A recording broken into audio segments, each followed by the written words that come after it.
ठीक है, ओके दोस्तों, आप सभी के बीच में फिर से 40वें दिन यानी कि मंगलवार अद्भुत अद्भुत शिक्षा जिसका नाम है उत्पत्ति की पुस्तक, उसको लेकर आपके बीच में आने का अनुग्रह परमेश्वर ने दिया।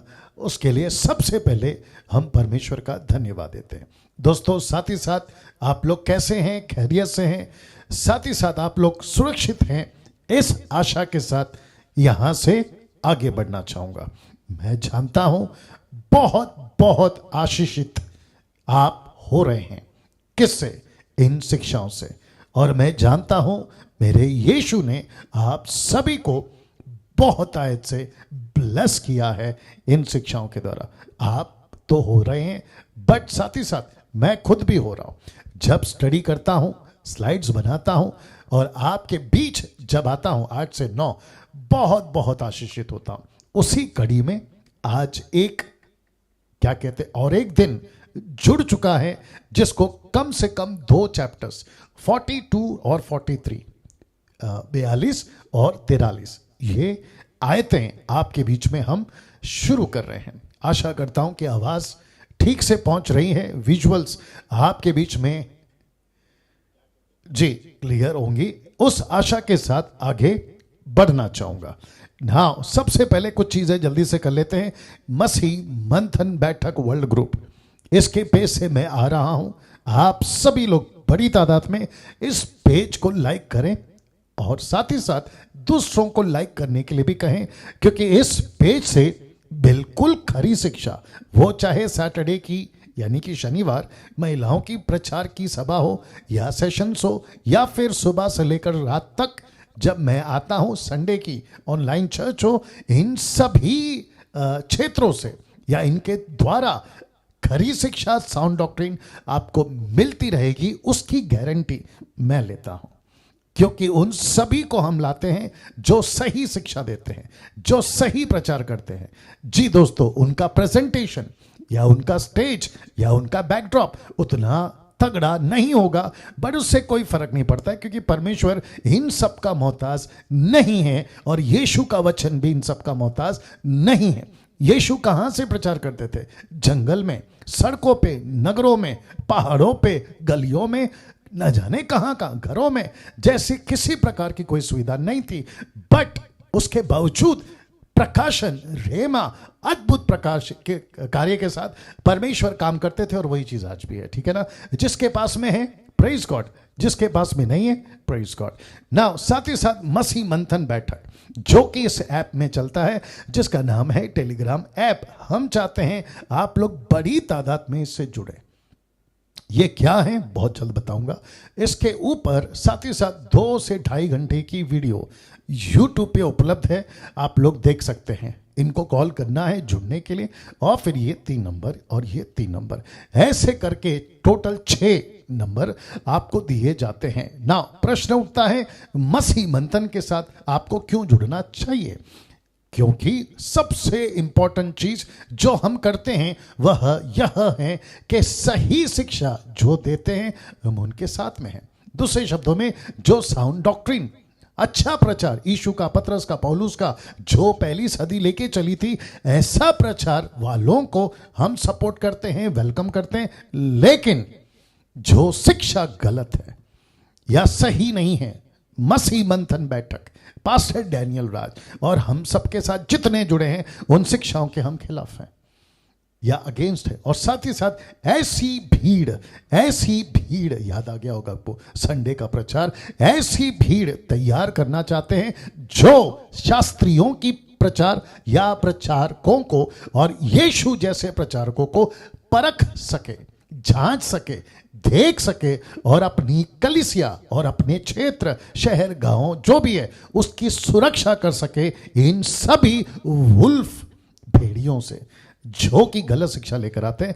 और गलत शिक्षा क्या क्या है, कुछ पॉइंट्स आपके बीच में रख रहा हूं जो कि मैं समझता हूं इन सभी के ऊपर कई दिनों से मैं प्रचार कर रहा हूं। कम से कम ये 4 पॉइंट ये यहूदियों के लिए थे, ये इजरायलियों के लिए थे, ये अन्य जातियों के लिए यानी मुझ और आपके लिए नहीं है। इसको बहुत ध्यान से समझना होगा। मैं फिर कहता हूं, ऐसा किसी प्रकार का कॉन्सेप्ट कि दो तो आशीष है, नहीं दो तो श्राप है।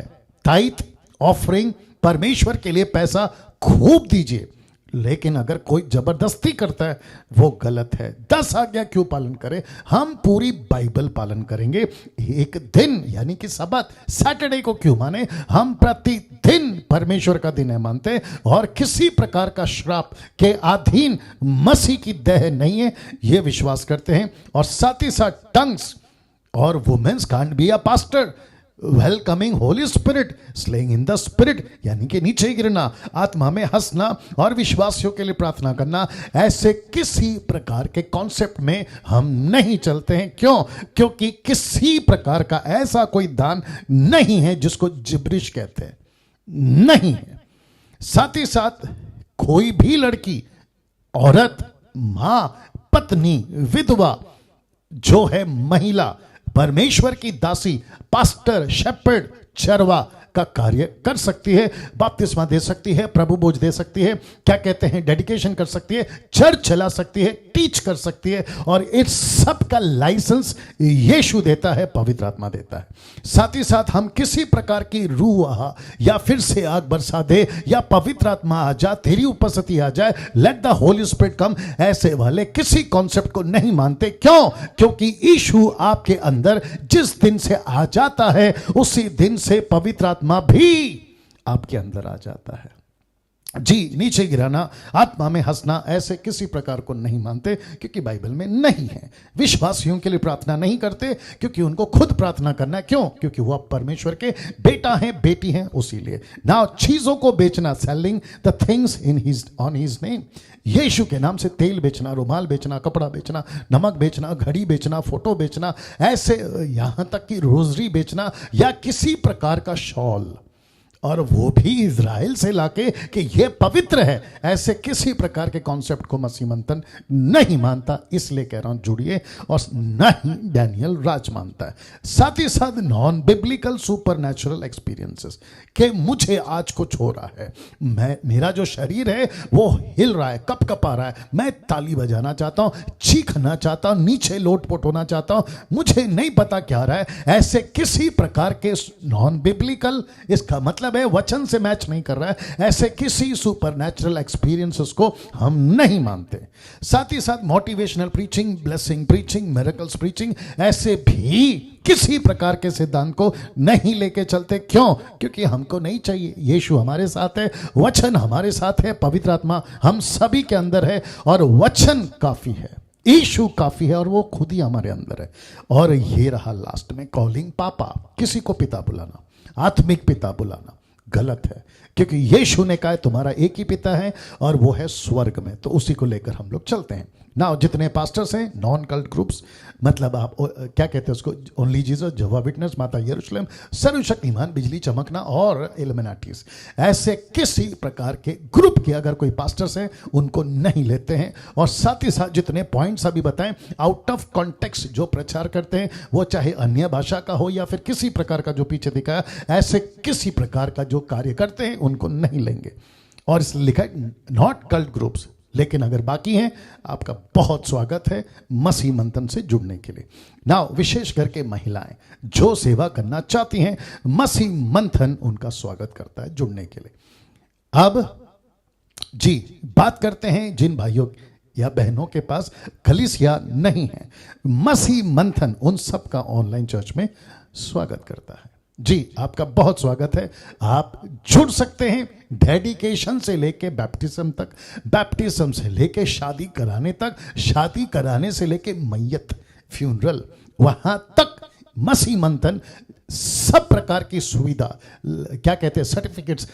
क्योंकि मुझे कुछ कॉल्स आए हैं और आते भी हैं और कहते हैं कि पास्टर डैनियल, चर्च का पास्टर, उनके चर्च का पास्टर उनको धमकियां देता है, ऐसा कहता है कि अगर तुमने इनको सुना, उसको सुना, या यहां गए या वहां गए या दायित्व नहीं दिया तो हम तुमको सर्टिफिकेट नहीं देंगे, आपकी बेटी बेटा की शादी नहीं कराएंगे, मरने के बाद में मैयत नहीं कराएंगे।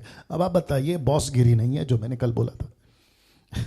तो मसीह मंथन इन सभी प्रकार की सुविधा देगा। और वो भी क्यों? क्योंकि मैं मानता हूं, वचन कहता है, मैं मानता हूं कि यीशु की कलीसिया यूनिवर्सल है, सर्वव्यापी, जिसको कहते एक चर्च, टुकड़े नहीं, मेरा तेरा उसका, नो, एक चर्च, उस वसीले से कह रहा हूं। साथ ही साथ मसीह मंथन बैठक वर्ल्ड ग्रुप ऑनलाइन चर्च के समय की जानकारी आपके बीच में रख दूं, वह है यह, देख लीजिए, और चाहे तो इसकी स्क्रीनशॉट ले लीजिएगा जी। साथ ही साथ ये, और अब जो कि संडे मैं आता हूं, लेकिन इस संडे यानी कि आने वाला संडे जो कि है 22 नवंबर को, 22 नवंबर, 22 नवंबर जो भी है, जो कि नेक्स्ट संडे आ रहा है, उसमें मैं प्रचार नहीं करूंगा, बल्कि समीक्षा उसमें प्रचार करेगी, जिसका ये फोटो है और नाम है जी। बहुत अच्छा प्रचार करती हैं, और आप सभी जानते हैं कि मेरे प्रचार को हिंदी टू इंग्लिश ये ट्रांसलेशन करती हैं। तो इस रविवार समीक्षा जो है वो प्रचार करेगी ना। महिलाओं के लिए एक अच्छी खबर है, वो क्या है? हर शनिवार या प्रति शनिवार, एवरी सैटरडे सुबह 10 से शाम 7 बजे तक प्रचार के लिए मौका मिलेगा। किसको? महिलाओं को। शर्त यहां है, आप सभी को करना क्या है? इस बहन को संपर्क करना है इस नंबर पर जो आपके स्क्रीन के ऊपर दिख रहा है। साथ ही साथ ये मेरा नंबर है, नंबर विनंती है, प्रार्थना निवेदन नहीं देना है, बल्कि विश्वासियों को खुद प्रार्थना करना है, समस्या नहीं बतानी है, बाइबल से प्रश्न पूछना है। वो बात अलग है कि मैं कुछ दिनों से फोन नहीं उठा रहा हूं, उसकी अलग वजह है। तो जी हाँ, साथ ही साथ यूट्यूब चैनल जो मेरा चलता है उसको सब्सक्राइब कर लीजिएगा, और साथ ही साथ आइकन बेल दबाइएगा। मैं रिक्वेस्ट करता हूं कि बड़ी तादाद में लोगों को रिकमेंड करिए। मुझे बेहद खुशी है कि प्रति 2 दिन में, मतलब एवरी ऑल्टरनेट डे, प्रति 2 दिन में कम से कम 1000 लोग मेरे चैनल को सब्सक्राइब कर रहे हैं, और इसकी वजह आप लोग हैं। ऐसे लोग हैं जो प्रमोट करते हैं, ऐसे लोग हैं जो दूसरों को रेकमेंड करते हैं। मैं समझता हूं कि मुझे पूरी पृथ्वी से, वो चाहे भारत हो, भारत का 29 राज्य हो, या फिर अदर कंट्रीज, वो अफ्रीका, यूके, यूएसए, आपका इटली, इजराइल, नेपाल, बांग्लादेश, पाकिस्तान, सभी जगह से लोग मुझे देखते हैं, और उन सभी का मैं बहुत बहुत स्वागत करता हूं आपका मुझसे जुड़ने के लिए। और मैं ये जिम्मेदारी, रिस्पॉन्सिबिलिटी की तरीके से इसको लेता हूं कि अभी फिलहाल आज शाम तक में कम से कम 1,27,000 सब्सक्राइबर्स हैं, और आप सभी जानते हैं कि डैनियल राज यूट्यूब से पैसे नहीं कमाता। इससे कमाना छोड़ो, आपसे भी कभी पैसे नहीं मांगा। मैं जितनी भी तैयारियां, टीचिंग, वो चाहे कोई भी सेशन हो, मैं खुद करता हूं। आप सभी इस बात को जानते हैं। किसी प्रकार का फीस या किसी प्रकार का पैसा आपसे नहीं मांगता। साथ ही साथ आपके नॉलेज के लिए बता दें कि मसीह मंथन, जो कि एक बहुत बड़ा ग्रुप अभी बन रहा है, बहुत सारा कार्य करने पर है, जिसके चलते पैसा चाहिए होता है, लेकिन मेरे लिए नहीं जी। जिस ग्रुप को हम चला रहे हैं उसकी बात कर रहे हैं, और बहुत सारी एक्टिविटीज उसमें होती रहती है। आप में से कुछ लोग जानते हैं। अब आपका दशमांश या आपका पैसा जो मसीह मंथन से जुड़ा है, क्या करें? अपने पास रखें। कब तक? जब तक मसीह मंथन ऑफिशियली, जिसको कहते हैं ना कानूनी तौर पर, आपके बीच में सब जो लोग हैं या एक टीम है, उसकी देखरेख में पैसा कितना आ रहा है और कितना जा रहा है और किसको जा रहा है, इन सब के ऊपर एक टीम जब तक हम नहीं तय कर देते, जो कि टोटल ट्रांसपेरेंसी, पारदर्शिता के साथ चलेगी, ऐसी ग्रुप तब तक आप अपने पास रखें, या फिर किसी गरीब को दे दें, किसी सच्चे सेवक को दे दें, या किसी मसीह परिवार को जो जरूरतमंद है। ओके, अब ये रहा जो लोग मेरे विरोध में जी वीडियो बनाते हैं, उनके लिए, जो मेरे विरोध में, लोग मेरे विरोध में नहीं हैं, जो टीचिंग देता हूं उसके विरोध में। पास्टर डैनियल, ये कॉन्सेप्ट क्या है? आप सभी को बताते आ रहा हूं कि गलतियों 4:15 में पौलुस कहता है, पहले मैं अच्छा था लेकिन अब मैं तुम्हारा दुश्मन बन गया। क्यों? क्योंकि मैं यीशु की बातें करने लगा, सच्चाई की बातें करने लगा, वचन की बातें करने लगा। अगर कोई मेरे विरोध में, यानी कि डैनियल राज के विरोध में वीडियो बना रहा है, तो वो मेरे विरोध में नहीं बना रहा, बल्कि यीशु की टीचिंग के विरोध में। क्यों? क्योंकि पास्टर डैनियल टीचिंग दे रहे हैं, और कुछ लोग ऐसी हरकतें कर रहे हैं जिसमें से कुछ लोग मुझे वीडियो का लिंक भेजते हैं, बट हम उसको कुछ नहीं कर सकते। मैंने जैसे कल कहा था, हाथी चले बाजार और कुत्ते भौंके हजार, इसका मैंने प्रचार कल भी किया था, वापस कहूंगा। एक कुत्ता है जो बहुत भौंक रहा है, बट मैं समझता हूं कि उसको प्रभु के हाथों में सौंप देते हैं। आप सभी जानते हैं कि मैं किसकी बात कर रहा हूं, और रत्ती भर भी आपको मुझे चिंता करने की जरूरत नहीं है। कुछ दिन भौंकेगा और वो बाद में शांत हो जाएगा, क्योंकि उसकी वैल्यू खत्म हो जाएगी। और कुछ लोग तो आप जानते ही हैं कि क्या चल रहा है। जी, अब बात करते हैं अध्याय 42, 42 चैप्टर, 42nd चैप्टर, 42 चैप्टर जो भी है, याकूब का अपने पुत्रों को मिस्र भेजना। बहुत बहुत इंटरेस्टिंग। 700 लोग जुड़ चुके हैं, आप सभी का स्वागत है। वॉच पार्टी करिए, शेयर करिए, साथ ही साथ यूट्यूब के जितने लोग आप देख रहे हैं, आप सभी को भी रिक्वेस्ट करना चाहता हूं कि बड़ी तादाद में आप लोग परमेश्वर के राज्य में कार्य करते रहें। जी ना, वापस आते हैं 42वां अध्याय, 42 चैप्टर, 42nd चैप्टर, 42 चैप्टर जो भी बोलते हैं, याकूब का अपने पुत्रों को मिस्र भेजना। ना दोस्तों, अजीजों, परमेश्वर के लोगों, कुछ चीजें आपके बीच में बताना चाहता हूं। वह क्या है, जल्दी से आपके बीच में रखता चलूं। मैं आपके बीच में अभी बताने पर हूं। ओके, एक सेकंड दीजिए, एक सेकंड दीजिए।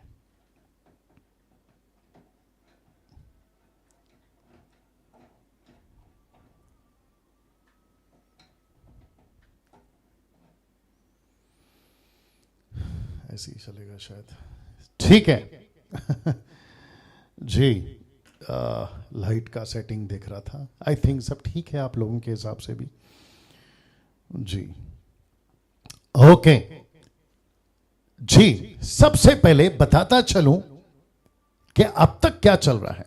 नूह के बाद से अब तक जो जो घटनाएं घटी हैं उसके ऊपर एक थोड़ा सा नजर आपके नॉलेज के लिए, ताकि आपको बैकग्राउंड पता हो कि अभी तक क्या क्या घटनाएं घटी हैं। वो कुछ इस प्रकार है। इब्राहिम का चुना जाना, इब्राहिम से इसहाक का पैदा होना, इसहाक से याकूब और एसाव का आना, याकूब और एसाव का अलग होना, ये सब आप जानते हैं। याकूब का विवाह और बच्चे यानी कि 12 गोत्र होना, और आप सभी जानते हैं याकूब के विवाह का मतलब है राहेल, लिया और उसकी 2 दासियां, ऐसे करके 4 क्या कहते हैं ना, पत्नियों से या माओं से टोटल 12 गोत्र पैदा हुए। याकूब का अपने भाई एसाव से मिलना, आप जानते कितना सुपरनैचुरल और कितनी अलौकिक तरीके से परमेश्वर ने याकूब को बचाया। यूसुफ का बेचा जाना, आप जानते हैं अभी उसका फिलहाल चल रहा है। यूसुफ का बेचा जाना, यूसुफ का जेल जाना, और उसके बाद यूसुफ का प्रधानमंत्री बनना। जी, ये सब कुछ अभी तक आपके लिए बता चुका हूं, आप इससे परिचित हो चुके हैं। तो दिमाग में एक ऐसा फ्रेश जो स्टोरी है आपके आ सके, इसलिए ये चीज किया। अब इसको कहते हैं आखिरी पड़ाव। जी दोस्तों, इसको कहते हैं आखिरी पड़ाव। यूसुफ का अपने भाइयों से मिलना, यूसुफ का अपने पिता से मिलना, और इस्राएलियों का मिस्र में बस जाना। इसको कुछ सेकंड रख रहा हूं, हजम करिए। जी वापस आते हैं दोस्तों। यूसुफ का आखिरी पड़ाव है, 50 चैप्टर तक चलेगा। जी मतलब अगले बचे हुए 50 तक वाले चैप्टर का। इसको कहते हैं यूसुफ का अपने भाइयों से मिलना, यूसुफ का अपने पिता से मिलना, और इस्राएलियों का मिस्र में बस जाना। मुझे अभी अभी याद आ रहा है कि कुछ लोग ऐसे घर में क्या कहते हैं, मोबाइल्स या फिर लैपटॉप या टैब या टीवी पे कनेक्ट करके मेरी टीचिंग को सुनते हैं। ऐसी कुछ वीडियोस या फोटोस मुझे भेजी जाती है।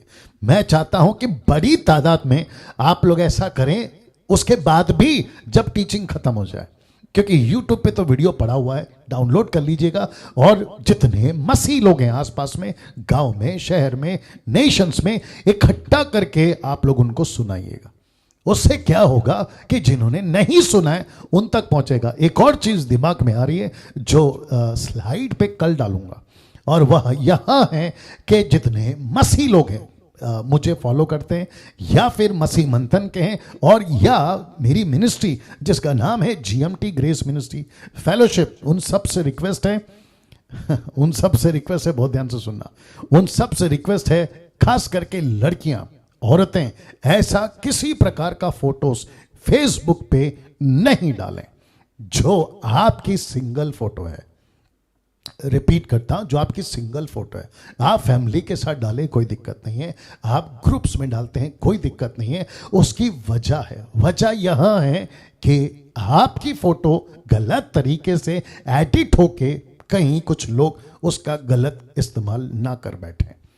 जी, इसका ख्याल रखिएगा। चलिए अब बात करते हैं 42वें अध्याय, याकूब का अपने पुत्रों को मिस्र भेजना। जी दोस्तों, मेरी टीचिंग अब यहां से स्टार्ट हो चुकी है और मैं चाहता हूं कि बहुत बहुत ध्यान से, बारीकी से इस अध्ययन को लीजिएगा। नोट्स बनाइए, आपका पेन पेपर क्या कहते हैं बाइबल साथ में रखिए, आसपास का वातावरण डिस्टर्ब ना हो ऐसा ख्याल रखिए, क्योंकि यह चैप्टर अपने आप में भी बहुत बहुत अद्भुत है। जी, कम से कम 770 से भी ज्यादा लोग देख रहे हैं। आप सभी का फिर से स्वागत करता हूं। कनेक्ट रहिए, बीच में जाना नहीं, कनेक्ट रहिएगा। चलिए बात करते हैं वचन 1, 42वां अध्याय, 42nd चैप्टर। हाँ, ऐसे आएगा, 42nd चैप्टर। लिखा है, जब याकूब ने सुना, शब्द पे ध्यान दीजिए, इसको मैंने स्पॉट किया है, ब्लैक से स्पॉट किया। लिखा है याकूब ने सुना। अब जितने हिस्टोरिक या फिर जितने थियोलॉजियंस या फिर बाइबल के स्कॉलर्स या बड़े बड़े लोग, कमेंट्री में पढ़ता हूं, स्टडी करता हूं, हिस्ट्री को भी स्टडी करता हूं जी, उनका कहना है कि याकूब ने सुना, इसका मतलब है उसको परमेश्वर ने कहा था कि अब खाना मिस्र में है, या फिर जो पूरी पृथ्वी पे अकाल था उन सबको खाना मिस्र में मिल रहा है, इसलिए अपने बच्चों को मिस्र भेज। तो इसको ऐसे कहते हैं। क्यों पास्टर डैनियल आप ऐसा क्यों कह रहे? मैं आपको यह भी बताता चलूं कि उन दिनों में किसी प्रकार का कोई न्यूज़पेपर तो आता नहीं था, या किसी प्रकार का न्यूज़ चैनल तो नहीं चलता था, या व्हाट्सएप पे ऐसा कोई मैसेज तो नहीं आता था। आप लोग जान गए होंगे मेरा इशारा क्या है। तो जो ऊपर बैठा परमेश्वर और साथ ही साथ परमेश्वर अपने स्वर्गदूतों को भेजता होगा और ऐसा संदेश या मैसेज उस तक पहुंचाया जिसको कहते हैं याकूब ने सुना। क्या सुना? कि मिस्र में अन्न है, मतलब खाना है। और जिसके चलते मैं समझता हूं कि इस व्यक्ति को पता चला कि ओके खाना यहां है, और उसने क्या कहा आइए देखते हैं। लिखा है तब उसने अपने पुत्रों से कहा, आइए देखते हैं क्या कहा, बहुत इंटरेस्टिंग है, कनेक्ट करूंगा। लिखा है तुम एक दूसरे का मुंह क्यों देख रहे हो। अब ऐसा पढ़ते पढ़ते ऐसा लगता है कि ऊपर की जो लाइन है, याकूब ने सुना कि मिस्र में अन्न है, तब उसने अपने पुत्रों से कहा, तो ऊपर से लेके और ये जो लाइन है ना कि तुम एक दूसरे का मुंह क्यों देख रहे हो, इसमें कुछ गैप है। गैप समझते अंतर है, उसके बीच में कुछ हुआ है। अब वो क्या हुआ है वो रखने की कोशिश कर रहा हूं परमेश्वर की आत्मा की अगुवाई में। जो पढ़ते पढ़ते मुझे महसूस हुआ कि जब याकूब ने सुना कि मिस्र में अन्न है, और तब उसने अपने पुत्रों से कहा कि जब पता चल गया है कि खाना मिस्र में है, तो तुम एक दूसरे का मुंह क्यों देख रहे हो। ऐसी क्यों नहीं तैयारी करते, या ऐसा कुछ क्यों नहीं करते कि जल्दी से पैकअप करो, जल्दी से अपनी क्या बोलते ना गधे घोड़े ऊंट को तैयार करो और जाकर मिस्र में से खाना लेकर आओ। और वही तो आगे लिखा है। फिर उसने कहा मैंने सुना है कि मिस्र में अन्न है, इसलिए तुम लोग वहां जाकर हमारे लिए अन्न मोल ले आओ, जिससे हम ना मरे वरना जीवित रहें। इसका मतलब है कि इनको पता था या पता चल गया था कि खाना मिस्र में है। अब बहुत ध्यान से सुनना दोस्तों, मैं कनेक्ट करने जा रहा हूं कि इनको ऐसा क्यों लिखा है, याकूब क्यों कह रहा है कि आपस में एक दूसरे का मुंह क्यों देख रहे हो। और वो भी लिखा है तुम एक दूसरे का मुंह क्यों देख रहे हो, मतलब वे 10 के 10 या 11, हाँ 10 के 10 नॉट 11 जी, ये 10 के 10 आपस में एक दूसरे का मुंह क्यों देख रहे हैं, जबकि 12 भाई थे। या 12 बच्चे थे याकूब के, बिन्यामीन बेंजामिन घर पर था जब यूसुफ को बेचा जा रहा था। यूसुफ तो बिककर चला गया इनके हिसाब से, और याकूब के हिसाब से यूसुफ मर चुका है। याद रखो, याकूब के हिसाब से यूसुफ मर चुका है, लेकिन इनको आपस में लिखा है कि तुम एक दूसरे का मुंह क्यों देख रहे हो। मैं आपको बता दूं क्यों जी। हाँ, ये लेके चलता हूं। सबसे पहले ये देख लीजिए, लिखा है ये भाइयों को मिस्र का नाम सुनते ही डर क्यों। मैं रिपीट करता हूं, ये भाइयों को मिस्र का नाम सुनते ही डर क्यों, और ये आपस में एक दूसरे का मुंह क्यों देख रहे थे। क्योंकि इनको अच्छे से पता था, कनेक्ट कर रहा हूं, इनको अच्छे से पता था, क्योंकि इन भाइयों को पता था कि हमने यूसुफ को कहां बेचा था। यूसुफ को हमने कहां बेचा था, इनको अच्छे से पता था। इनको अच्छे से पता था। पास्टर डैनियल कैसे बोल सकते हैं? लीजिए प्रूफ। जब 37वें अध्याय में 37th चैप्टर में 25वें आयत में, जब यूसुफ को गड्ढे में डालकर वहां से निकालकर, आइए देखते क्या लिखा है। लिखा है कि तब वे रोटी खाने गड्ढे में डालने के बाद, और आंख उठाकर क्या देखा कि इश्माइलियों का एक दल ऊंटों पर सुगंधद्रव्य बलसान और गंधरस लादे हुए गिलाद से, ब्रैकेट देखिए या स्पॉट देखिए, गिलाद से मिस्र को चला जा रहा है। मिस्र को चला जा रहा है। 815 लोग देख रहे हैं, आप सभी का स्वागत है जी। अब आप समझे ये एक वचन। दूसरा, उत्पत्ति का 47 का 28, चैप्टर 37 वर्स 28 लिखा है, सो यूसुफ के भाइयों ने उसको उस गड्ढे में से खींच के बाहर निकाला और इश्माइलियों के हाथ चांदी के 20 टुकड़ों में बेच दिया, और वे यूसुफ को मिस्र ले गए। ओ ओ ओ ओ इसका मतलब है ये आपस में एक दूसरे का मुंह क्यों देख रहे हैं। जैसे ही पता चला, बाप ने कहा, याकूब ने कहा कि खाना अन्न कहां मिल रहा है, मिस्र में। जैसे ही सुना मिस्र में, इनकी हालत खराब हो गई। दोस्तों अजीजों, इनकी हालत खराब हो गई। वचन कैसा लग रहा है, कैसा प्रकाशन मिल रहा है, आपका कमेंट्स बॉक्स चलता रहना चाहिए। साथ ही साथ नोट्स बनाओ, साथ ही साथ लिखो, जैसा टाइम मिलता है। टिक टिक भी चलता रहनी है, हार्ट वाला, थंब वाला, जो भी चाहे आप लोग वो बिजी रखिए, और same time share watch party भी करते रहिए।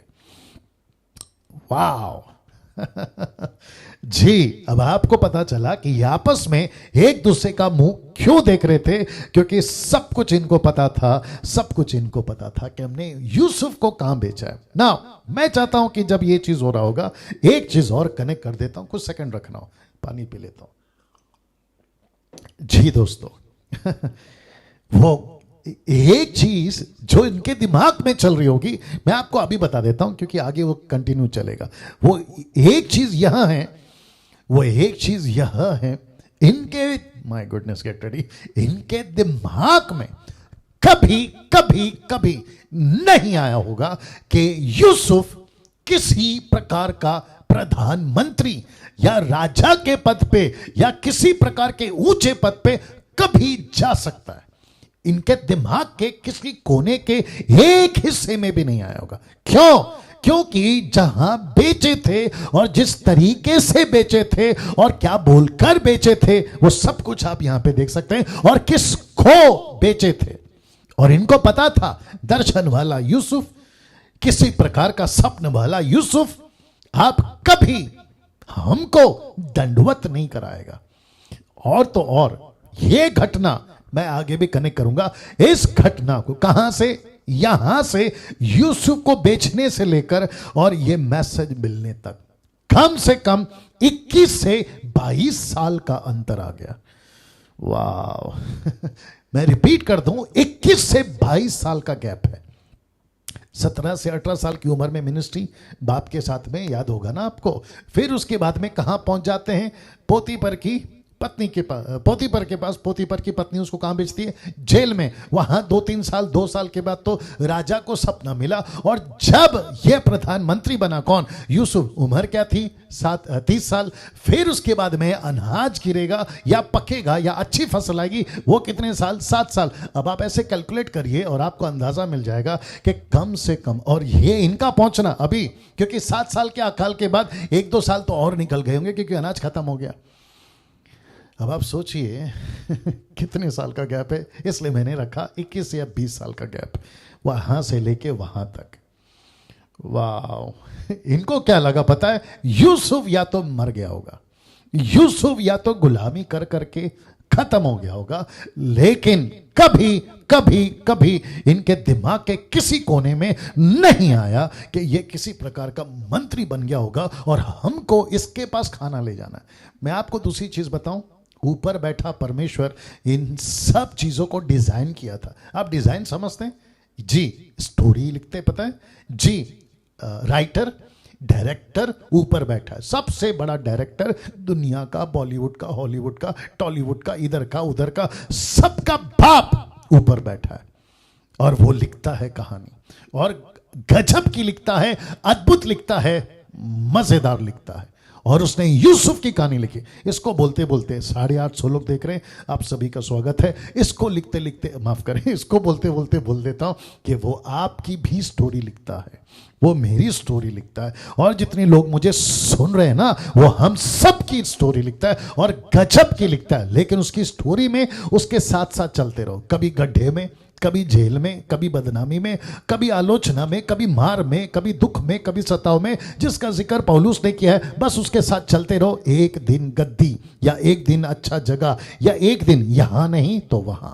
वाह दोस्तों ये चीज को ध्यान में रखिए। तो यहां से लेकर यहां तक कम से कम भी 21 से 22 साल का गैप है, और इनके दिमाग में बिल्कुल नहीं आया। तो मैं चाहता हूं कि इसको भी दिमाग में रखिएगा। अब बात करते हैं जी अब बात करते हैं वचन 3, लिखा है अंत, मतलब और एक चीज बताता हूं। अब जब उसने कहा ना, किसने? याकूब ने, कि जाओ खाना लेकर आओ, तो कम से कम कनान से इजिप्ट, मैं रिपीट करता हूं, कनान से इजिप्ट तक, इजिप्ट का मतलब है मिस्र जी, कैनानाइट टू इजिप्ट, कम से कम 250 किलोमीटर का सफर है। 250 किलोमीटर। अब उन दिनों में घोड़े थे, गधे थे, खच्चर थे, ऊंट थे, और भी क्या क्या थे, बैलगाड़ी थी, रथ था, घोड़े थे, लेकिन ट्रेन नहीं थी, किसी प्रकार का प्लेन नहीं था, किसी प्रकार की टैक्सी नहीं थी, और किसी प्रकार का मोटरसाइकिल नहीं था, साइकिल नहीं था। इनको इन्हीं का सहारा लेना पड़ता था। अब आप सोचिए 250 किलोमीटर का सफर है, कम से कम 2 से 3 दिन तो लगे ही होंगे ना जी, 2 से 3 दिन तो लगे होंगे। जैसे तैसे पहुंचे, और जब पहुंचे, लिखा है अंत, इसके लिए लिखा है अंत, अंततः या अंत यूसुफ के 10 भाई। अब प्रश्न उठता है कि पास, एक्सक्यूज मी, 1 सेकंड दीजिए जी। अब प्रश्न उठता है कि पास है डैनियल, आपने 10 भाइयों को स्पॉट क्यों किया ब्लैक से? मैं वो भी बताता हूं आपको क्यों किया। मेरा एक प्रश्न है, याकूब ने इनको 10 के 10 क्यों भेजा जी? 10 के 10 क्यों भेजा?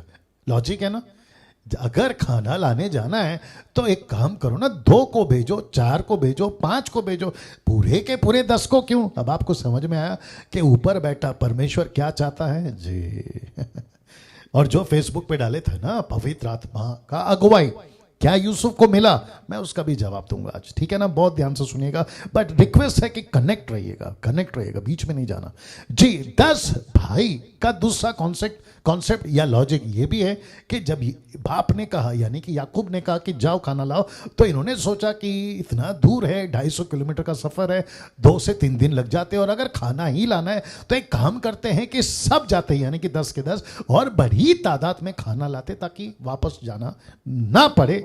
ये भी एक कनेक्शन है।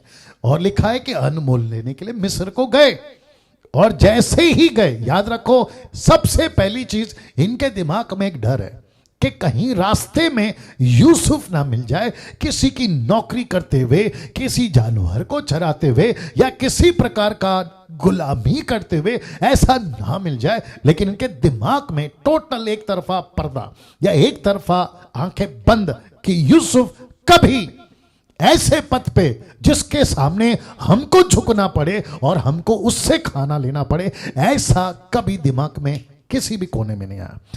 लिखा है वचन 4, पर यूसुफ के भाई बिन्यामीन को याकूब ने यह सोचकर भाइयों के साथ ना भेजा कि कहीं ऐसा ना हो कि उस पर कोई विपत्ति आ पड़े। अब ऐसा क्यों मुझे नहीं मालूम, लेकिन याकूब को बहुत चिंता थी इसके लिए, जिसको कहते हैं बिन्यामीन, छोटा लास्ट बेटा। याकूब, माफ करे, यूसुफ का सगा 1 माह से आखिरी बेटा। बहुत चिंता थी याकूब को, बहुत प्यार करता था। ठीक है ना जी। वचन 5, इस प्रकार जो लोग अन्न मोल लेने आए उनके साथ इजराइल के पुत्र भी आए, क्योंकि कनान देश में भी भारी अकाल था। याद रखो, भारी अकाल, बहुत अकाल। मैं कनेक्ट करूंगा बाद में, क्योंकि टोटल 3 प्रकार का अकाल ऑलरेडी देख चुके हैं, मतलब टोटल मिला के जी। तो इसका मतलब है वचन 5 को पढ़ने से ऐसा लगता है कि पूरी दुनिया के लोग वहां जाते थे और उसी के बीच में ये भी जाता था। अब जब ये सब कुछ हो रहा है, याद रखो, ये जब सब कुछ हो रहा है तो यूसुफ के दिमाग में क्या चल रहा होगा, मैं आपको अभी से बता देता हूं, क्योंकि यूसुफ वहां इनका वेट कर रहा था। बोला जब सब कंट्री के लोग आ रहे, जब सब देश के लोग आ रहे, तो ये भी आएंगे, मेरा पिताजी के बच्चे भी आएंगे, ये भी आएंगे। और ऐसा हो सकता है कि 1 दिन 2 दिन 3 दिन ऐसा इंतजार करते करते, क्योंकि सबका बॉस है ना ये, अभी तो मिस्र में सबको खाना तो यही दे रहा है ना, तो उसने 2-3 फैमिली को देखा, बोला अरे ये नहीं, अरे इसको देखा, बोला ये नहीं। फाइनली आइए देखते क्या हुआ कि कब आएंगे ये लोग, क्योंकि अकाल हर जगह थी। और ये तीसरा भयंकर अकाल था। मैं आपको अभी बताया था ना, या अब्राहम के टाइम पे एक अकाल जबकि वो मिस्र में फिर गया था, दूसरा अकाल इसहाक के टाइम पे, और अभी तीसरा याकूब के टाइम पे, और जिसको यूसुफ हैंडल कर रहा है। क्या बात है। नाउ इसको भी दिमाग में रखेगा। नाउ यूसुफ की बात करते हैं। वचन 6 में, यूसुफ तो मिस्र देश का अधिकारी था, मैं आपको बता चुका हूं, और ऐसा गजब का अधिकारी कि मंत्री बन के बैठा और सब कुछ इसके कंट्रोल में। और लिखा है उस देश के सब लोगों के हाथ वही अन्न बेचता था। कौन? यूसुफ।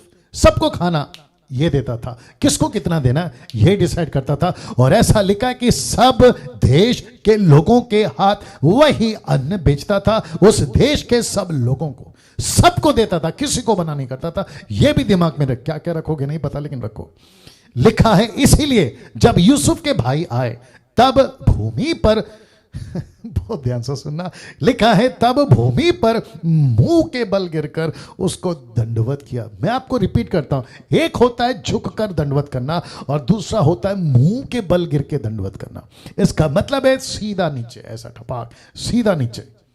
इसका मतलब है मुंह सीधा नीचे मट्टी में, जमीन पे, और ऐसा लेट गए। अब वचन 7 देखिए, इनको देखकर यूसुफ ने पहचान तो लिया, इनको देखकर यूसुफ ने पहचान तो लिया। ऐसी तसल्ली वाली इसको भी सुकून मिली होगी कि बाबा फाइनली मेरे घर से, बाप के घर से, और ऐसे बच्चे जिन्होंने मुझे आज से 20 से 21-22 साल पहले मुझे बेच दिया था इसी मिस्र में, आखिर ये आए। ऐसा वाला आखिर ये आए। लिखा है परंतु उनके सामने भोला बनकर, शब्द देख लीजिएगा, लिखा है उनके सामने भोला बनकर कठोरता के साथ उनसे पूछा तुम कहां से आते हो, और ब्रैकेट में लिखा है मिस्री भाषा में। इसका मतलब है मिस्र की भाषा में, ऐसी भाषा जो वहां पे चलती थी। और यूसुफ को रहते रहते 20 से 22 साल में भाषा नहीं सीखेगा, अच्छी खासी सीखी होगी। और उनकी भाषा में क्यों? क्योंकि इसको प्रिटेंड करना है, इसको ऐसा साबित करके बताना है कि मैं यूसुफ नहीं हूं। किसको? भाइयों को। और साथ ही साथ वहां के लोगों को भी बताना था कि मैं यहीं का रहवासी हूं, मैं यहीं का सिटीजन वाला आदमी हूं, मुझे यहां की नागरिकता प्राप्त है। और जिसके चलते इसकी ट्रांसलेट होती थी जब जब जिस जिस भाषा के लोग उस देश में पहुंचते थे तो यूसुफ बात करता था इजिप्शियन में, मिस्री भाषा में, और इसकी अनुवाद होती थी जैसे समीक्षा करती है हिंदी से इंग्लिश में। 900 लोग जुड़ गए हैं, आप सभी का स्वागत है। अब आया समझ में? तो यूसुफ के 10 भाइयों के दिमाग में इतना सा भी शक नहीं आया होगा कि ये यूसुफ है। मैंने कहा ना, टोटल ब्लाइंड, टोटल ब्लाइंड, ये सोच तक नहीं सकते। अगर सोच लिया होता तो तभी अपने भाई को एक्सेप्ट कर लिया होता ना, नहीं सोचा इन्होंने, इसलिए तो मैं बता रहा हूं। तो लिखा है भोला बनकर कठोरता के साथ में उनसे पूछा तुम कहां से आते हो। जैसा कि इसको नहीं पता, इसको अच्छे से पता है, ब्रैकेट में लिखा है मिस्री भाषा में। अब लिखा है उन्होंने कहा हम तो कनान देश से अन्न मोल लेने के लिए आए हैं।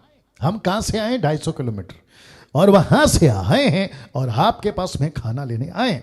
वचन 8, बहुत ध्यान से सुनना। लिखा है यूसुफ ने अपने भाइयों को पहचान लिया, परंतु उन्होंने उसको नहीं पहचाना या ना पहचाना। ऐसा क्यों? मैंने आपको अभी कहा, बहुत बहुत बदल चुका था यूसुफ।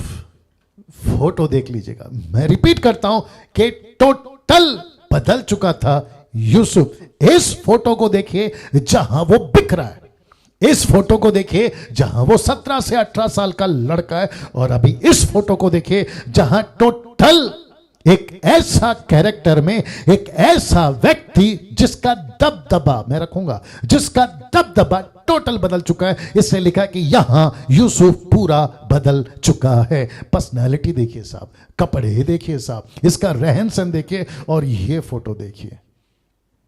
आहा, इसको रख रहा हूं, इसको रख रहा हूं, हजम करिए जी, इसको रख रहा हूं।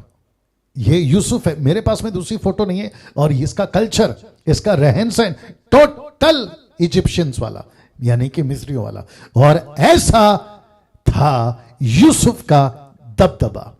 उत्पत्ति का किताब उसका 41वां अध्याय 42 से 43 तक, जेनेसिस चैप्टर 41, 42 टू 43, क्या लिखा है देखिए। लिखा है तब फिरौन ने अपने हाथ से अंगूठी निकाल के यूसुफ के हाथ में पहना दी और उसको बढ़िया मलमल के वस्त्र पहनवा दिए, उसके गले में सोने की जंजीर, वाह, जंजीर, नोट छोटी सी चेन, लिखा है जंजीर डाल दी, उसको अपने रथ पर चढ़ाया। लोग उसके आगे आगे ये प्रचार करते चलते थे कि घुटने टेक कर दंडवत करो, और उसने उसको मिस्र के सारे देश के ऊपर प्रधानमंत्री ठहरा दिया। इसलिए तो ये फोटो डाला है।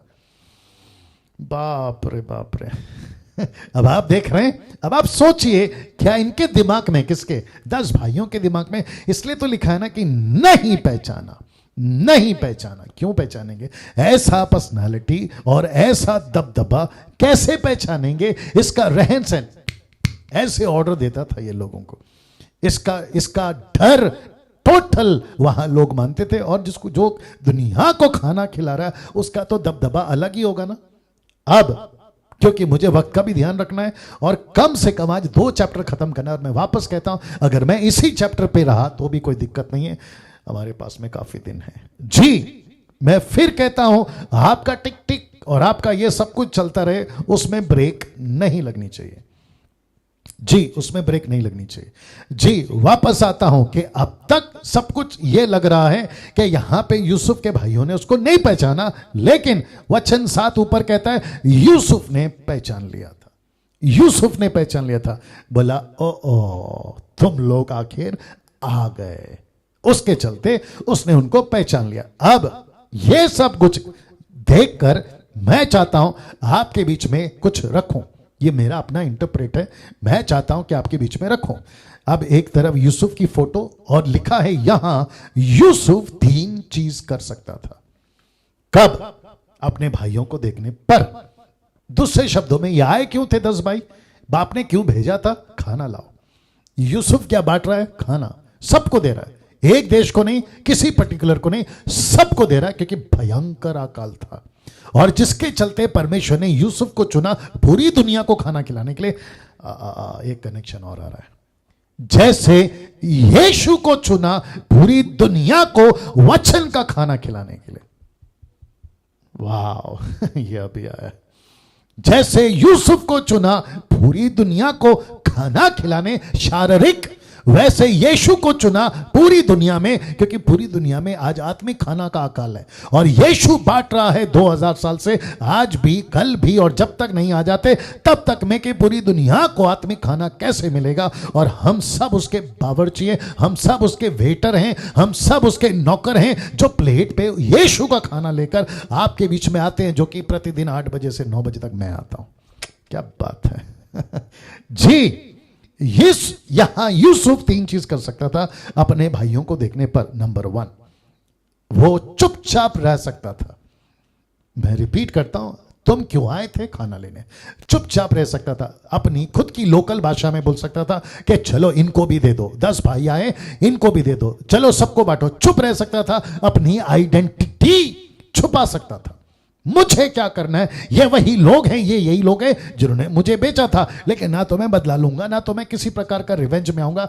चुपचाप रह सकता था। नंबर 2, उनसे बदला ले सकता था, कैद करा सकता था, उनको जेल डाल सकता था, उनको टॉर्चर करा सकता था, नफरत में आ सकता था, जिसको कहते हैं कि यूसुफ बदला ले सकता था। और अक्सर लोग ऐसा ही करते हैं, 99.9%। मैं मसीहों की भी बात कर रहा हूं, अविश्वासी तो करते ही करते हैं। दांत के बदले दांत, हाथ के बदले हाथ, तलवार से मारा है तलवार से मारूंगा, सर तोड़ा है तेरा सर तोड़ूंगा, घर तोड़ा है तेरा घर तोड़ूंगा, गाड़ी तोड़ा है तेरी गाड़ी तोड़ूंगा। विश्वासी अविश्वासी तो करते करते, लेकिन विश्वासी भी, मेरी बुराई करी मैं तेरी करूंगा, तूने मुझे मारा मैं तुझे मारूंगा, तूने मेरी आलोचना करी मैं तेरी करूंगा, तूने ऐसा करा मैं वैसा करूंगा। एग्जैक्टली ये भी कर सकता था। कौन? यूसुफ। वो बदला ले सकता था, उनको कैद में डाल सकता था, उनकी कत्ल तक करवा सकता था। क्यों पास्टर डैनियल? क्योंकि ये रुतबे में हैं, इनका दबदबा है, टोटल सरकार इनकी है, वहां का राजा इनका भी सुनता, इनका भी नहीं इनका ही सुनता है, और इसकी तो चलती है। दूसरे शब्दों में इसकी तूती बोलती है, तूती। हाँ इसको कैद करा सकता था, 10 के 10 भाइयों को कैद करा सकता था। या फिर यह भी बोल सकता था, इसी के साथ कनेक्शन है, यह भी बोल सकता था निकल जाओ, गेट आउट। ऐसा भी बोल सकता था, निकल जाओ यहां से, नहीं देता खाना। बोला अरे ऐसा क्यों, आप सबको बांट रहे, हमको क्यों नहीं दे रहे? बोला नहीं देना है, मेरी मर्जी। क्योंकि इसको पता है ना कि यह पहचान गया, लेकिन उनको नहीं पता ना कि आदमी कौन है। मेरी मर्जी।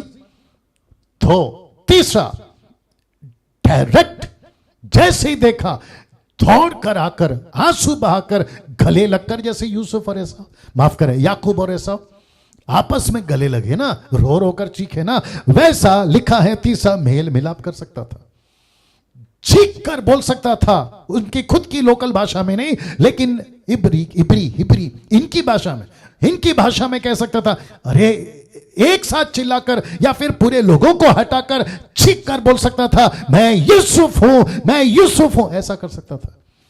या फिर मेरे भाइयों मेरे पास आओ, आओ हम साथ में बैठकर खाना खाते हैं, मैं तुम्हारा वही भाई हूं जिसको तुमने बेच दिया। ऐसे कर सकता था। लिखा है, लेकिन ऐसा नहीं किया। प्रश्न उठता है क्यों? जी मैं रिक्वेस्ट करता हूं, मेरे साथ आखिर तक बने रहिएगा, मजा आएगा आपको, मजा आएगा। लिखा है लेकिन ऐसा यूसुफ ने नहीं किया। प्रश्न उठता है क्यों? उत्पत्ति की किताब, मैं कनेक्शन दे रहा हूं पवित्र आत्मा का। उत्पत्ति की किताब 41वां अध्याय 38वां वचन, चैप्टर 41 वर्स 38 लिखा है, सो फिरौन ने अपने कर्मचारियों से कहा कि क्या हमको ऐसा पुरुष जैसा यह है। यूसुफ सामने खड़ा था, कहा हमको ऐसा पुरुष जैसा यह है जिसमें परमेश्वर की आत्मा रहती है। क्या बात है दोस्तों। जैसे नबूकदनेस्सर ने कहा था कि दानियल के अंदर ईश्वरों की आत्मा रहती है। याद आ गया होगा आपको, मैंने रेफरेंस नहीं डाला क्योंकि आप लोग जानते हैं जी। ऐसा स्टेटमेंट कौन दे रहा है? अविश्वासी।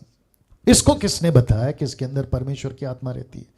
अब आप समझ गए होंगे ना, नबूकदनेस्सर को किसने बताया? परमेश्वर ने। वैसे ही लिखा है कि जिसमें परमेश्वर का आत्मा रहता है।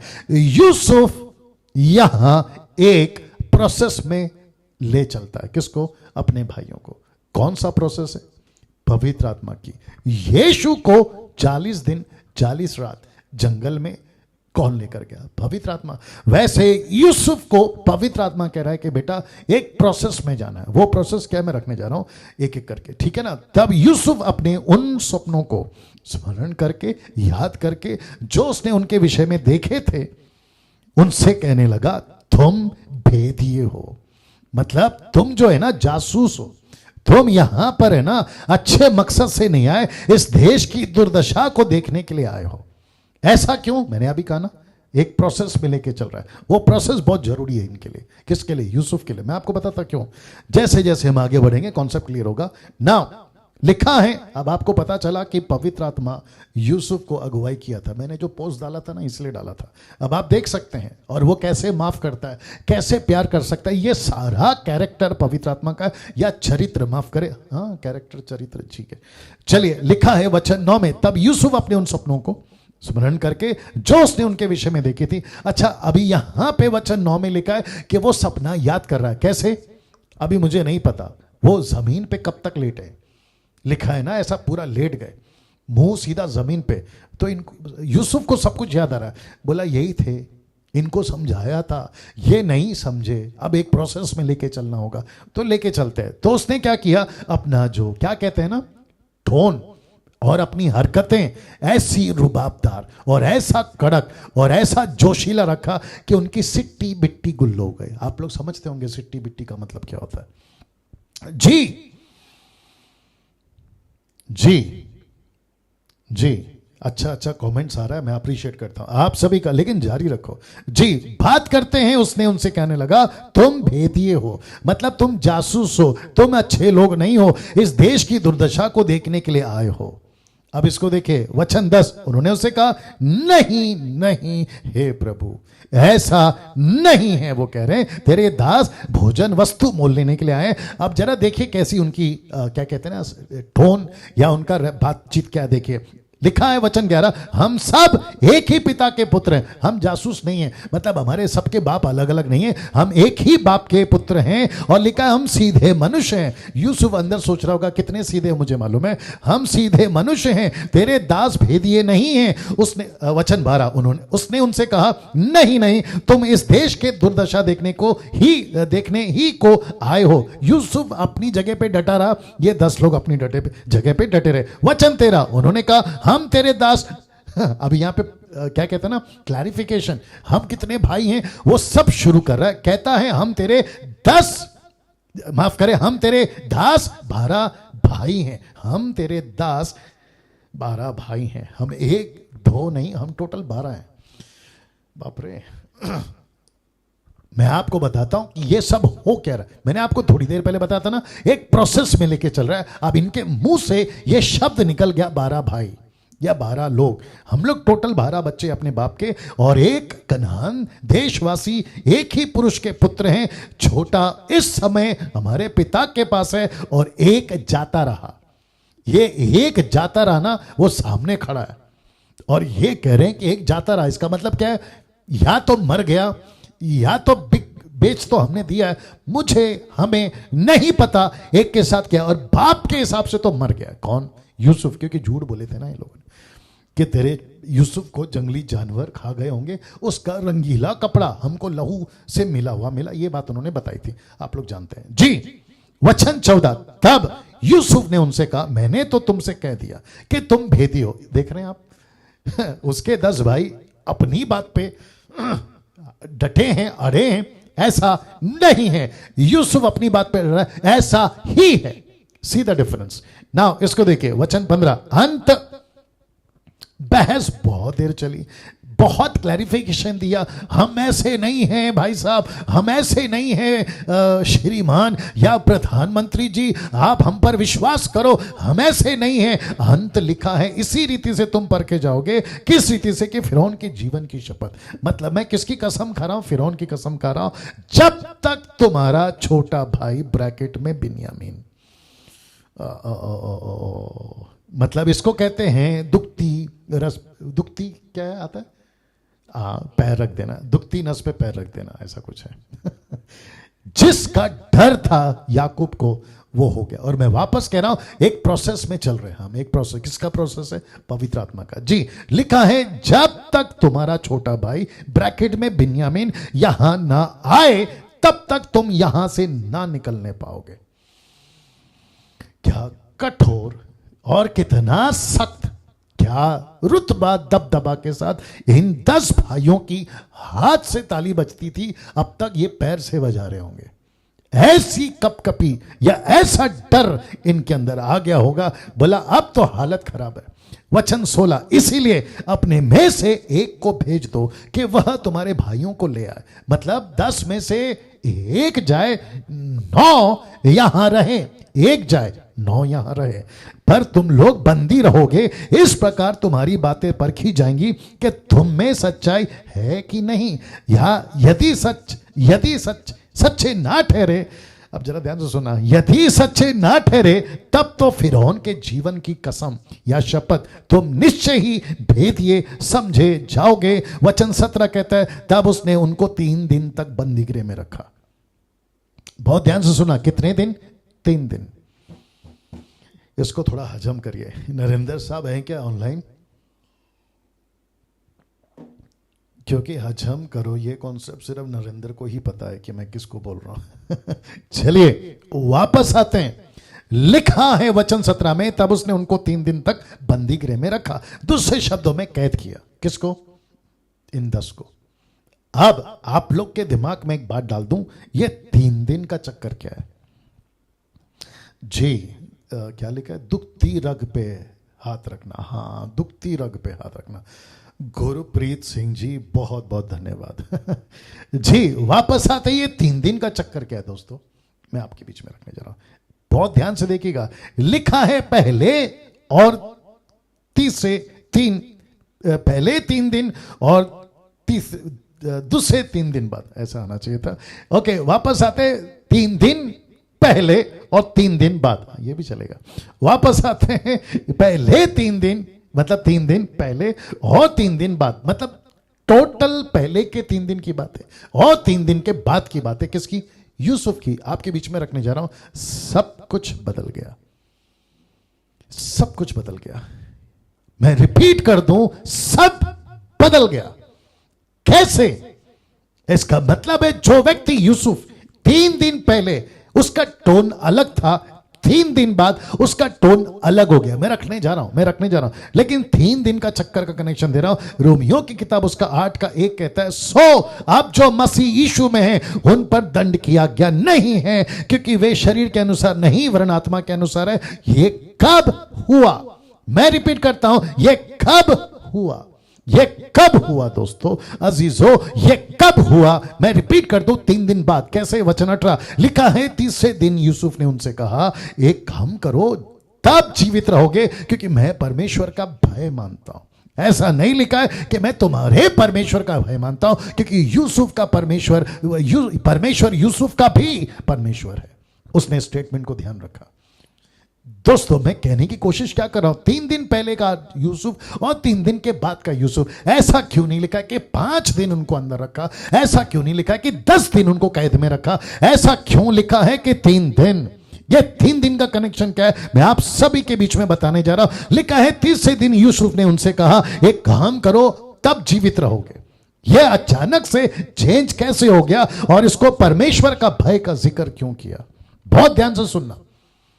एक ऐसा वक्त था इस पृथ्वी पर, इस प्लेनेट पर, कि 3 दिन पहले का मतलब है एक ऐसा वक्त था दोस्तों कि इस पृथ्वी पर आज से 2020 साल पहले, यानी कि यीशु के पैदा होने से पहले इस पृथ्वी पर किसी प्रकार का होप, किसी प्रकार की आशा, किसी प्रकार का तसल्ली, किसी प्रकार का सुकून, किसी प्रकार का छुटकारा, किसी प्रकार की आजादी नहीं थी। लेकिन जैसे ही यीशु पैदा होते हैं, यीशु क्रूस पे मरते हैं, 3 दिन के बाद में यह वचन लिखा जाता है कि सो अब जो मसीह में हैं उन पर दंड की आज्ञा नहीं है, वे कैद से आजाद हो सकते हैं, वो छुटकारा पा सकते हैं, पाप से आजाद हो सकते हैं और नरक की बजाय स्वर्ग जा सकते हैं। क्या बात है, वाह। कैसा लग रहा है दोस्तों? मैं रिपीट कर दूं, 3 दिन पहले 3 दिन बाद, 3 दिन पहले 3 दिन बाद। क्या गजब का परमेश्वर है। वहां यूसुफ अपने भाइयों के साथ 3 दिन बाद बदल गया, और पूरी दुनिया के लिए यीशु मसीह 3 दिन बाद जब जी उठा, हम सब के लिए बदल गया। एक रेफरेंस है, याद नहीं आ रहा है, पौलुस कहता है कि पहले हम पर दंड की आज्ञा थी, लेकिन अब हम पर दंड की आज्ञा नहीं है। क्या बात है! परमेश्वर ने यीशु मसीह को इस पृथ्वी पर 3 दिन के बाद में, मैं बड़े खुलकर बात करना चाहता हूं, कम से कम 995 लोग देख रहे हैं। मैं उन सभी को कहना चाहता हूं कि हिंदू हो तुमसे, क्रिश्चियन हो तुमसे, सिख हो तुमसे, बुद्धिस्ट हो तुमसे, मुस्लिम हो तुमसे, यहूदी हो तुमसे, तुम जो भी हो, पारसी हो, आदिवासी हो, जंगली हो, शहरी हो, पढ़े हो, लिखे हो, अनपढ़ हो, गरीब हो, रोडपति, करोड़पति, टाटा, बिरला, अंबानी, या फिर लंदन का प्रिंस, या फिर नेता, अभिनेता, मैं सबको कहना चाहता हूं कि यीशु मसीह 3 दिन के बाद में अपने सुर को बदल दिया। जो 3 दिन पहले था ना कि तुमको दंड मिलेगा, 3 दिन के बाद में यीशु कहता है कि तुमको माफी, तुमको माफी, तुम्हारे गुनाह माफ हो चुके हैं, तुमको किसी प्रकार की सजा नहीं मिलेगी। इसलिए लिखा है कि पहले 3 दिन और बाद में 3 दिन सब बदल गया। दोस्तों कैसा लग रहा है? टाइप करके बताते जाएं। इसलिए तो लिखा है कि जो मसीह में उन पर दंड किया गया। यह सब कुछ कैसे हुआ? 3 दिन बाद। यह सब कुछ कैसे हुआ? 3 दिन बाद। यह सब कुछ कैसे हुआ? 3 दिन बाद। यीशु मसीह ने 3 दिन, पहला पत्रस, अगर मैं गलत नहीं हूं, 3 अध्याय वचन 19, वहां पे लिखा है कि 3 रात 3 दिन यीशु मसीह नरक में, अधलोक में, जिसको कहते हैं हेडी, वहां पे जाके कैदी आत्माओं को प्रचार किया। और वहां जो कैदी आत्माएं थी ना, उनको प्रचार करके 3 दिन के बाद में, प्रकाशित वाक्य 1 अध्याय 17-18 कहता है कि मौत की चाबी यीशु के हाथ में आ गई, और वहां से भी सब कुछ बदल गया।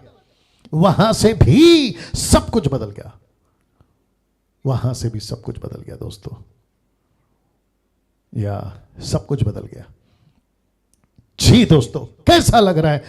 टाइप करके बताते जाए।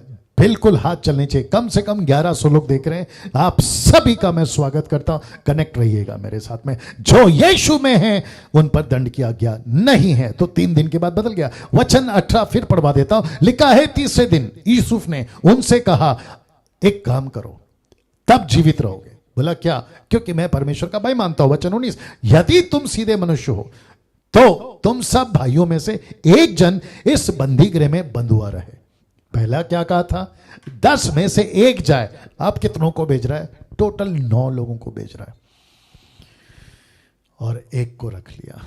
अब प्रश्न उठता है, ये 1 कौन है? मैं उसका भी कनेक्शन दूंगा। लिखा है, तुम अपने घर वालों की भूख मिटाने के लिए अन्न ले जाओ। ये ऐसा नेचर, ऐसा स्वभाव किसका हो सकता है? पवित्र आत्मा का। जिसके पास में पवित्र आत्मा है, जो आत्मिक है। गलतियों उसका 5:22 याद होगा आपको। आत्मा का फल प्रेम, आनंद, मेल, धीरज, कृपा, भलाई, विश्वास, नम्रता। ये ऐसे 9 फल जिसके अंदर होते हैं, वो ऐसी बातें करता है। और लिखा है दोस्तों अजीजों, लिखा है कि उसने कहा, अपने घर वालों की भूख मिटाओ। क्योंकि उसको पता था मेरा बाप है, उसको पता था मेरा एक छोटा भाई है। और वचन 20, अपने छोटे भाई को मेरे पास ले आओ, इस प्रकार तुम्हारी बातें सच्ची ठहरेगी और तुम मार डाले ना जाओगे। तब उन्होंने वैसा ही किया। पता है क्यों? मैं आपको बताता हूं। नंबर 1, यूसुफ उनके ऊपर प्रकट नहीं कर सकता कि मैं यूसुफ हूं। अब उसको निकालना है, बाप जिंदा है कि नहीं, अब उसको निकालना है, मेरा छोटा भाई जिंदा है कि नहीं। कहीं ऐसे ही जैसे मुझे बेचा, ऐसे कहीं छोटे भाई को तो नहीं बेच दिया, बेन्यामीन को, बेंजामिन को। तो इसको निकालना है। डायरेक्ट तो नहीं पूछ सकता ना, तो इसको निकालना है। और इसको यकीन कब होगा? जब आंखों से देख लेगा, आंख से देख लेगा तब। तो इसने कहा ऐसे करो। लिखा है वचन 21 में, उन्होंने आपस में कहा, निस्संदेह, अभी जरा ध्यान से सुनना, बहुत ध्यान से सुनना। यूसुफ वहीं खड़ा है, ये 10 के 10 वहीं खड़े हैं। यूसुफ को इनकी भाषा आती है, लेकिन इसने क्या कहा? ऐसा प्रिटेंड करवाया कि मुझे तुम्हारी लोकल भाषा नहीं आती, क्योंकि मैं मिस्री हूं, इजिप्शियन वाला हूं, और मुझे तुमसे बात करने के लिए ट्रांसलेटर लेकर घूमना पड़ता है। और जिसके चलते इसने कहा, कि मैं तुमसे तुम्हारी लोकल भाषा में बात नहीं करूंगा, लेकिन ये आपस में बात कर रहे हैं और यूसुफ को इनकी भाषा आती है। जरा सुनिएगा, उन्होंने आपस में कहा, निसंदेह हम अपने भाई के विषय में दोषी है। किसके? यूसुफ के। क्योंकि जब उसने हमसे गिड़गिड़ाकर विनती की, तब भी हमने ये देखकर कि उसका जीवन कैसे संकट में पड़ा है, उसकी ना सुनी, इस कारण हम भी अब इस संकट में पड़े। और यूसुफ ये सब सुन रहा है। बोला अच्छा, ओहो हो, तो ऐसे थे तुम लोग, ये सब कुछ सुन रहा हो जी। अब देखिए वचन 22 लिखा है, रूबेन ने उनसे कहा, आपको पता है ना, रूबेन, यहूदा, बिन्यामीन, याकूब, ये 4 कैरेक्टर यूसुफ के बेचे जाने, गड्ढे में जाने, नफरत करने में शामिल नहीं थे। इसलिए लिखा है क्योंकि वो बचाने की मंशा से करते थे। तो रूबेन ने उनसे कहा, क्या मैंने तुमसे ना कहा था? याद आ गया आपको जी? कहते क्या मैंने तुमसे ना कहा था कि लड़के के अपराधी मत बनो, परंतु तुमने ना सुना। देखो अब उसके लहू का बदला लिया जाता है। और ये सब कौन सुन रहा है? यूसुफ। तब यूसुफ को पता चला, ओहो, मेरा एक भाई यानी कि रूबेन, जो लिया से पैदा हुआ और ये पहला बेटा है, रूबेन मेरी अच्छी सोच रहा है, मेरे बारे में अच्छा सोच रहा है। उसको महसूस हुआ कि रूबेन जो है ना, अच्छा आदमी है। यहूदा के बारे में बाद में पता चलेगा, लेकिन रूबेन अच्छा आदमी है, ये उसके दिमाग में आया। वचन 23 यूसुफ की और उनकी बातचीत जो एक दुभाषियों के द्वारा होती थी, इससे उनको मालूम ना हुआ, अब आया ना क्लियर, ना हुआ कि वह उनकी बोली समझता है। तो इसका मतलब है यूसुफ सब कुछ समझ रहा है, एक एक चीज समझ रहा है। वचन 24 तब वह उनके पास से हटकर, बहुत ध्यान से सुनना, लिखा है तब वह उनके पास से हटकर रोने लगा। क्या कैरेक्टर आदमी है ये देखो। ऐसा लिखा है, यूसुफ रोने लगा। ऐसा दिल, ऐसा स्वभाव। मैंने कल कहा था ना, इसको तरक्की मिली, गजब की तरक्की मिली, कामयाबी गजब की मिली, लेकिन तरक्की और कामयाबी यहां नहीं चढ़ी। जिसको कहते हैं घमंडी नहीं हो गया, जिसको कहते हैं बदले की भावना में नहीं आया। ये बदला ले सकता था, ये बदला ले सकता था, ये बदला ले सकता था। ऐसा किसी प्रकार का घमंड, बदला नहीं है। कौन है ये? पवित्र आत्मा की लीडिंग में चल रहा है। लिखा है ना, वहां के राजा ने कहा इसके अंदर परमेश्वर की आत्मा रहती है। यूसुफ का कैरेक्टर से बहुत कुछ सीख सकते हैं दोस्तों। मुझे नहीं पता कि यह वीडियो कहां तक चलेगा, कब तक चलेगा, कितनों तक चलेगा, कितनी सदी तक चलेगा, लेकिन जब भी चलेगा खूब सीखिएगा। क्या गजब की बाइबल है, क्या गजब का परमेश्वर है, और क्या गजब के कैरेक्टर्स परमेश्वर ने चुने थे, जिसमें से यूसुफ एक है। अमेजिंग, अद्भुत, बहुत गजब का है। लिखा है यूसुफ रोने लगा। फिर उनके पास लौटकर उनसे बातचीत करके उनसे कहा, जरा ध्यान दीजिएगा, शिमोन को छांट निकाला और उसके सामने बंदी बना लिया। किसको? शिमोन को। मेरा एक प्रश्न है, यहां पे अभी तक ऐसा लगता है कि छांटना चाहिए था रूबेन को। क्यों? क्योंकि रूबेन अच्छा है। तो यूसुफ बोल सकता था कि एक काम करते हैं, रूबेन को रखते हैं, और रूबेन जो है ना वो अच्छा आदमी है, उसके साथ में दोस्ती कर लूंगा, उसको सब बता दूंगा कि है ना क्या सही है क्या गलत है, मैं कौन हूं, XYZ। लेकिन ऐसा नहीं किया। मैं आपको कनेक्शन देता हूं क्यों। लिखा है शिमोन को छांट लिया और उसके सामने बंदी बना लिया। अब प्रश्न उठता है दोस्तों, शिमोन को ही क्यों, रूबेन को क्यों नहीं? कुछ सेकंड रख रहा हूं, देख लीजिएगा जी जी। और वापस कहता हूं, कनेक्ट रहिएगा, ठीक है ना, कनेक्ट रहिएगा। ऐसा लिखा है, शिमोन को ही क्यों, रूबेन को क्यों नहीं? मैं आपको कनेक्शन दे रहा हूं। सबसे पहले शिमोन उन सब का करीबी था, हर बात में, वो चाहे अच्छा हो या बुरा हो, क्या कहते हैं ना, हर क्षेत्र में। कौन? शिमोन, शिमोन, शिमोन, सब बातों में, उनके हर चीज में, मैं रिपीट करता हूं, अच्छा हो या बुरा हो, सब में वो शामिल होता था। तो उसको पता था कि अगर शिमोन को मैंने रख लिया, ये बाकी 9 के 9 उसको छुड़ाने पक्का आएंगे, मतलब इसको लेने वापस आएंगे। लेकिन अगर मैंने रूबेन को रख लिया, क्योंकि रूबेन तो उनके ज्यादा इसमें नहीं आता, यहूदा ज्यादा नहीं आता, क्योंकि दोनों अच्छे थे, यूसुफ को बचाना चाहते थे। अब आप कनेक्शन देखिए, जिसके चलते ऐसा हुआ कि उन्होंने कहा मैं शिमोन को रखता हूं। दूसरा कनेक्शन दे रहा हूं शिमोन का, दूसरा कारण शिमोन ही क्यों, और उसका वजह है ये। उत्पत्ति 34 का 25, चैप्टर 34 वर्स 25, जेनेसिस 34:25 लिखा है, तीसरे दिन जब वे लोग पीड़ित पड़े थे, कब? जब इनकी बहन जिसका नाम है दीना, उसको एक लड़के ने खराब किया था। मैं आपको उसका प्रचार कर चुका हूं, ऐसा लिखा है। देखो क्या हो रहा है, इसी को चल रहा है क्या जी? तो दीना को जब खराब किया था ना गांव के लोगों ने, तो आपको पता है सबसे पहले तलवार किसने उठाई? आप देख लीजिए, लिखा है शिमोन और लेवी नामक याकूब के दो पुत्रों ने, जो दीना के भाई थे, अपनी अपनी तलवार ली। तो सबसे पहले तलवार किसने उठाया? शिमोन ने। तो ये बात कौन जानता था? यूसुफ। और जिसके चलते यूसुफ को पता था, बोला इसको थोड़ा ठीक करना पड़ेगा, इसका स्वभाव ठीक करना पड़ेगा, ये थोड़ा सा उतावली है, इसको एक काम करते हैं, थोड़ा इसको जेल का हवा खिलाते। आगे आप समझदार हैं जी, इसको थोड़ा जेल का हवा खिलाते, थोड़ा नम्र बनेगा। और देखो इसने कैसे किया था ना, नगर में नी धड़क घुसकर सब पुरुषों को घात किया था। किसने? शिमोन ने। ऐसा था ये, तो इसको थोड़ा सा शेप में लाना बहुत जरूरी है। अब यहां यूसुफ ने उनको परखा। किसको? इन 9 को, जो टोटल 9 लोग गए ना, इनको परखा। और याद रखो, यूसुफ, माफ करें, शिमोन कहां पर है? जेल में। जेल में है। अब इसकी मुसीबत किसकी? यूसुफ की। बेचारा दोस्ती नहीं कर सकता, परख प्रकट नहीं कर सकता, अब उसको जेल में ही रखना है। बट मैं समझता हूं कि सब कुछ नहीं लिखा मूसा बाबा ने, बट फेवर तो जेल में दिया ही होगा, वो बात अलग है, क्योंकि खुद का भाई है ना, ये बात अलग है। लिखा है, अब यहां यूसुफ ने उनको परखा, ब्रैकेट में लिखा टेस्ट किया। क्या टेस्ट किया? आइए देखते हैं। मुझे लगता नहीं है कि आज 43rd चैप्टर में कवर ऊपर कर पाऊंगा, क्योंकि 9-10 हो गए हैं ऑलरेडी। आइए देखते क्या होता है। लिखा है, तब यूसुफ ने आज्ञा दी कि उनके बोरे मतलब समझते ना, बैग, उनके बोरों में या बोरे में अन्न से भरो और एक एक जन के बोरे में उसके रुपए को भी रख दो, फिर उनको मार्ग के लिए भोजन वस्तु दो। अंत उनके साथ ऐसा ही किया गया। वचन 26, तब लिखा है, तब वे अपना अन्न अपने गधों पर लाद कर वहां से चल दिए, मतलब निकल गए। यूसुफ को छोड़ दिए, इजिप्ट को छोड़ दिए, और खुद के भाई शिमोन को कैदी बनाकर छोड़ दिए। और ये टोटल 9 लोग वहां से निकल गए। ये 9 लोग निकल गए। वचन 27, अभी जरा ध्यान दीजिएगा। लिखा है, सराय में जब एक ने अपने गधे को चारा देने के लिए अपना बोरा खोला। देखना चाहते हैं?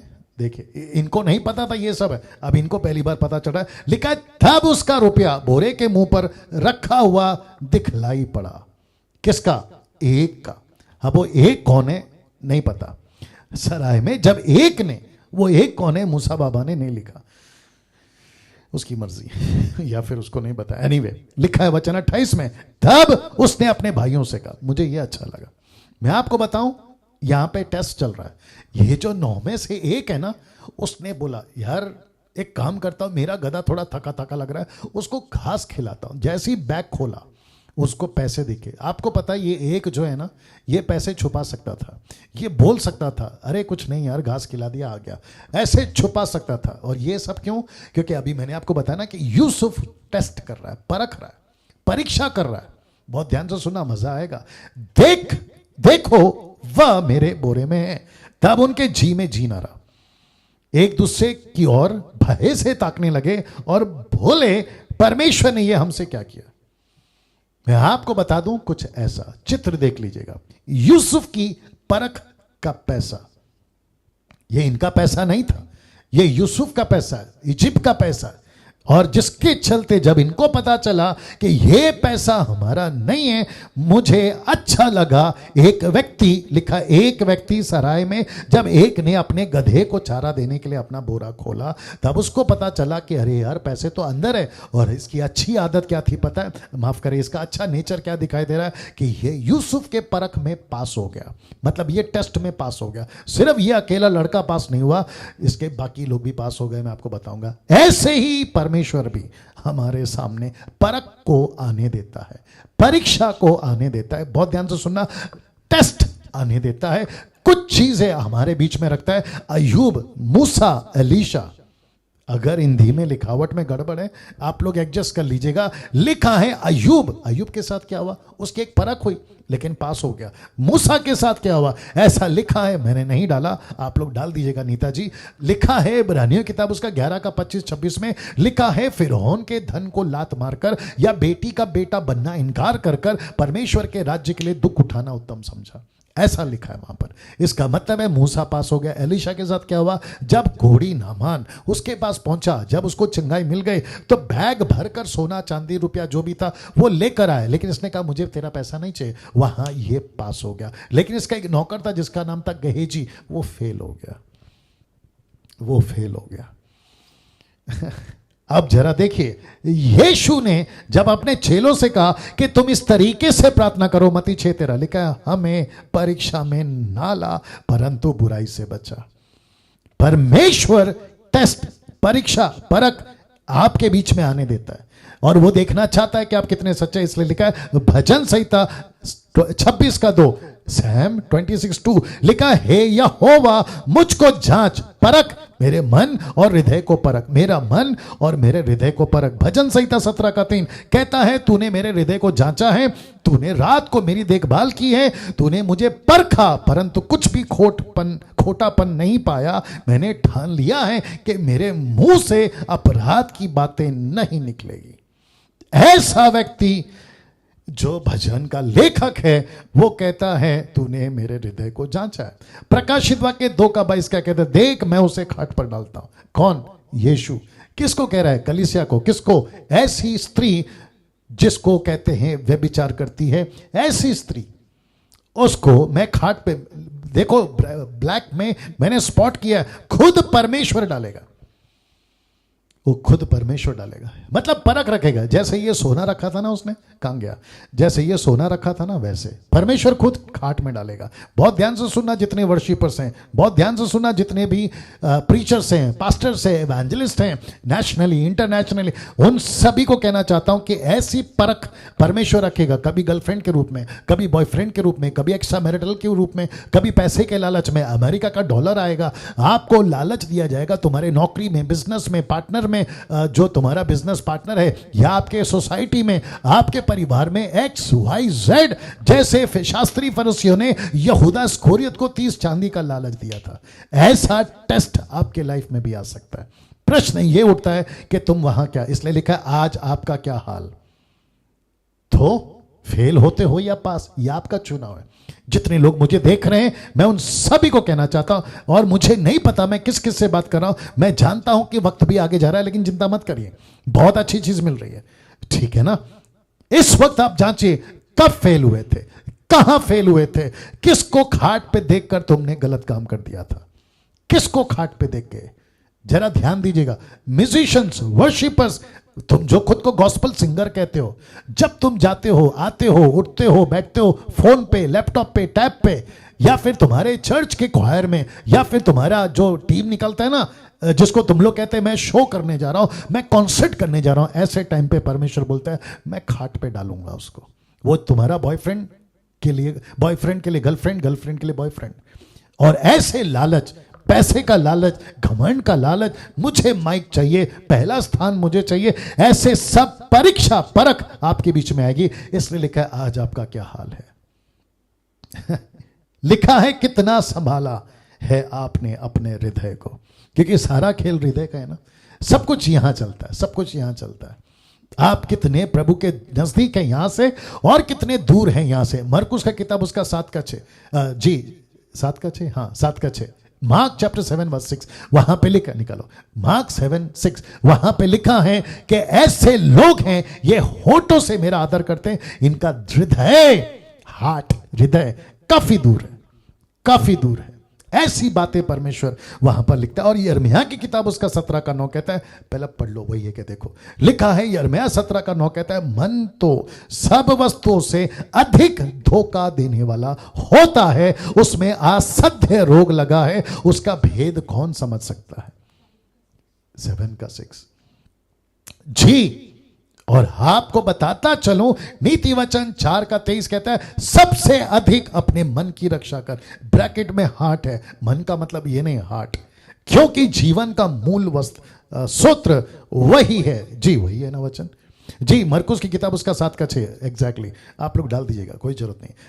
लिखा है रोमियो 13 का 14, वरन प्रभु यीशु मसीह को पहन लो और शरीर की अभिलाषाओं को पूरा करने का उपाय लिखा है मत करो या ना करो।